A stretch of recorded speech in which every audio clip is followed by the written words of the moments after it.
So I've been using the iPhone 12 Pro Max for 3 days now, and I wanted to give you guys my first, not even my first impressions, because if it was a first impression, it should have really been done day one, but just my overall thoughts on the device so far. Like, I just want to start off by saying, like, this device is actually gorgeous. I think it's really well built. I think it's the weight, it makes it the best way for me to explain this to you is Apple devices feel like jewelry.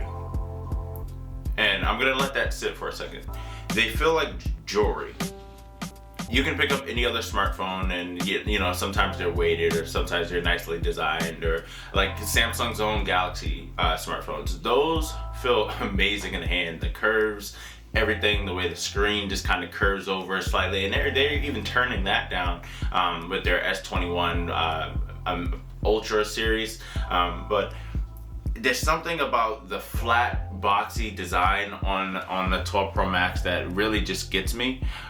It stands out and it feels better in the hand to kind of hold. Like, compared to my 11 Pro Max, it sometimes I felt like I was gonna drop it. And it would sometimes lead me to, you know, putting a case on it just in case, like, it slipped out of my hand or it slipped out of my pocket or something. I feel sturdy with this thing. I feel my hands can grip the sides easy. It's nice and flat. It's heavy. It's overall just a really nice device.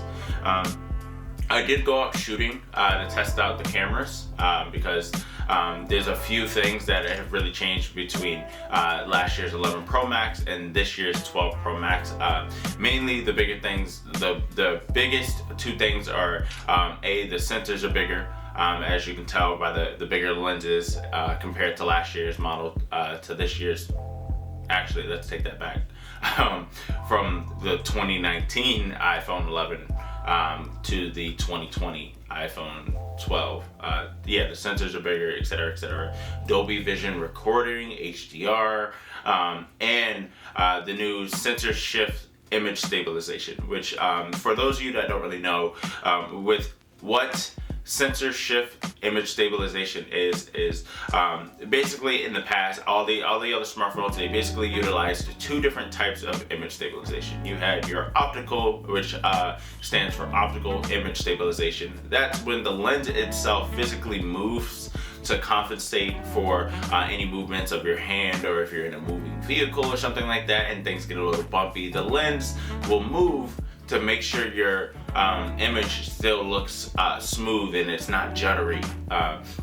Then there's EIS, it's electronic stabilization. So there's nothing physically moving in the cameras, but electronically the device is compensating for movement and things like that, and kind of using, I don't know exactly how to go about explaining this, but let's just say it's software making sure your image looks smooth.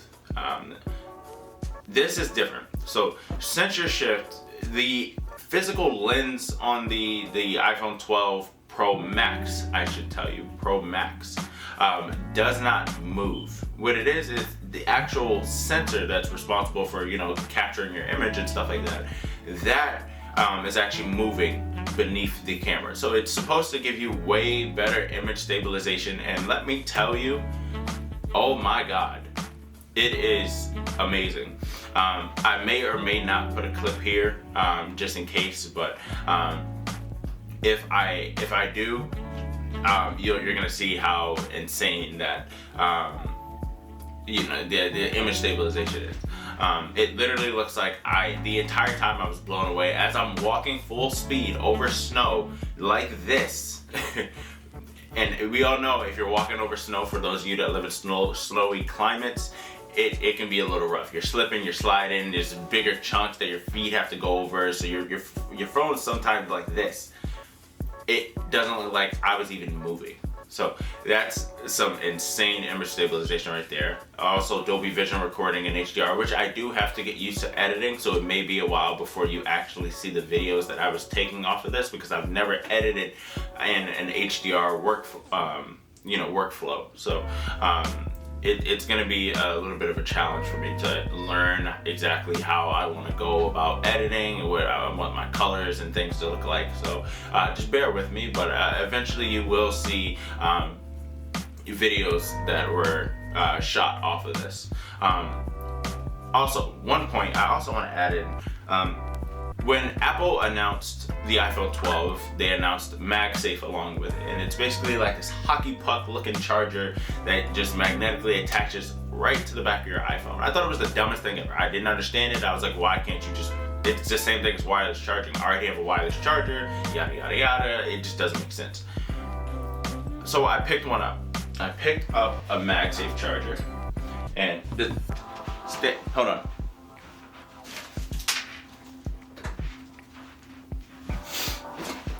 Okay. So I picked up a Magsafe charger, one of these here, and I think it's brilliant. Literally, all you do is bring the phone and the charger close together. It magnetically attaches. You don't have to worry about it. It's really sturdy. Like yes, my hand is still here, but it is pretty sturdy. It's pretty cool because now you don't have anything in your way. For those of you that scroll through TikTok in bed or something like that, and your finger naturally rests here, so your charger would be in the way. Now you can just comfortably hold your phone while it's charging. The animation that it plays when you put the Magsafe charger on it, and the sound and everything, I think it's really cool.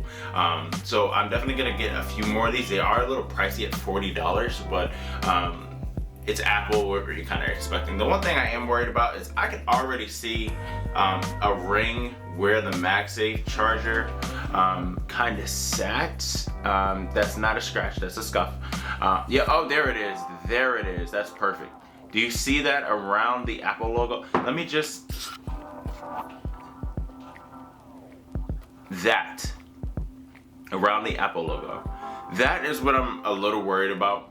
And it should just be from when you use your phone and your hands are a little greasy or something like that. That's probably what it's from, and then the material just kind of spreading the grease and yada yada. So it should just rub right away. But and long term, I wonder how it's gonna hold up. Or people's phones gonna have like a permanent ring around the Apple logo, etc., etc. So it's cool. I do love MagSafe. Battery life. This is the part where I'm a little confused, and this is why this isn't a full review. This is just me sitting here talking to you about what I think about the 12 Pro Max. But battery life is iffy. So mind you, I was putting the phone through its test, and this is probably the heaviest I will probably ever use this phone. But I've noticed that I've had to top up twice. Yesterday I had to top up twice. So it's expected. It is expected because I was filming all day, literally from 12 to literally like 6. So 6 hours of me recording and then responding to Snapchats, text messages, constant Spotify streaming, checking the weather, YouTube, being on Twitter, scrolling through Instagram and stuff like that. I do think it would be better if I turned 5G off. Now those 5G modems do seem to be a little bit battery hungry, and that's just kind of the case as with all the other 5G smartphones. That's why they're either putting in bigger batteries to try to compensate for those modems being more power hungry. However, I don't want to turn 5G off because I already noticed in my testing, and I'm not even near an ultra wideband spot, man. I'm where like a normal one, a normal 5G signal is, where you're probably getting about 200. That's still better than LTE. I was watching a video on a train. I'm sitting here, I got my phone up, my legs crossed, yada yada, and all of a sudden my video was just moving super smooth, and it had plenty of buffering time. That little white line that goes next to the red line that shows you how much of the video you can fast forward because it's already preloaded. That suddenly changed. my video started buffering, and I was like, oh, well, what the hell is going on here? Like, what's going on? So I look, LTE. So the iPhone had decided that there was either no 5G signal around and to switch to LTE, or B, that I didn't need 5G at that time and then switch to LTE, which gave me a slower experience. Not that LTE is slow, you can get decent LTE speeds in certain areas, but it is super noticeable. I didn't want to force 5G on, which is something that you can actually do in the settings. If you go into your iPhone cellular and then it should say, I forgot exactly what it should say, but it should be an option there where you can just force 5G on all the time. I'm a little nervous about that because if I force the iPhone to constantly stay on a 5G network when it doesn't need it, I definitely think I won't get, as long as, battery life as I really should. But for the sake of testing, I will most likely one of these days force 5G on and just use 5G all day, and then I'll put that in the full review. The battery differences between auto LTE mode, auto LTE and 5G mode versus forced 5G. So that's that part. Face ID is the same. Face ID, they improved it a few years back, and then I think it's really just kind of stood stagnant.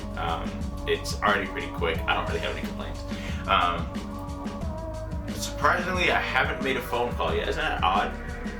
I have made a phone call, but I didn't put the phone in my ear, so I can't tell you like, oh yeah, like a phone call sound good. It's a phone. You probably should have made a phone call. But anyway, the last thing I wanted to talk about was the bezels. A lot of people don't know what bezels is, and I've ran into this multiple times where they're like, okay, what are you talking about? What is a bezel? A bezel is the black border surrounding the display that you are looking at. Almost every phone has one, every TV has one, except for Samsung's like Q900 TS. That TV is like 97% screen. But they all have bezels. They made them way thinner this year, which I appreciate. I did have one weird instance where I was like typing or I was trying to do something and I was getting interference because one of my palm was actually touching the display in the corner and I didn't realize it. So the phone's like not responding to me as I'm like tapping and I'm like, what's going on? What the hell? And then I realized that my palm is literally like touching the display. So that's the thing when you start to get into smaller bezels and you don't use a case like I do. I pay for Apple Care. I don't normally destroy my phones. They're usually in really good shape besides a few scratches and stuff in a few areas, but that's normal wear and tear, no cracks or anything like that. And not to jinx myself, but so that's been my thoughts on the 12 Pro Max so far. Like I said, this isn't a full review. This is just me sitting here talking to you guys about what I thought and how I felt about the device so far. But like I said, I really like it, and it just makes me wonder what they're going to be doing with the iPhone 13 coming in nine or so months. So stay tuned. Please like and subscribe and leave a comment down below what you think. Do you have an iPhone 12 or 12 Pro or 12 Pro Max or 12 Mini? What do you guys think about it? Are you thinking of upgrading, etc., etc.? Just let me know down below, and I will try to get the party started and talk to you guys about whatever you guys have questions about. Also, if you guys want to keep up with me on the daily and see what I'm doing, I have an Instagram page that's basically all tech, some photography, and you'll see behind the scenes about what I think about things, because I do have a lot of cool things coming. So my Instagram is Slaughter4K. I'll link that down below. Like I said, behind the scenes things and nice photography pictures, etc., etc. I do have a Twitter that's also the exact same thing, Slaughter4K. So just let me know. Not even let me know. What am I talking about? Anyway, that's it. I will catch you guys in the next one. I hope everybody's doing well, staying safe out there. Try to warm up Texas, and I'll see you later. Peace.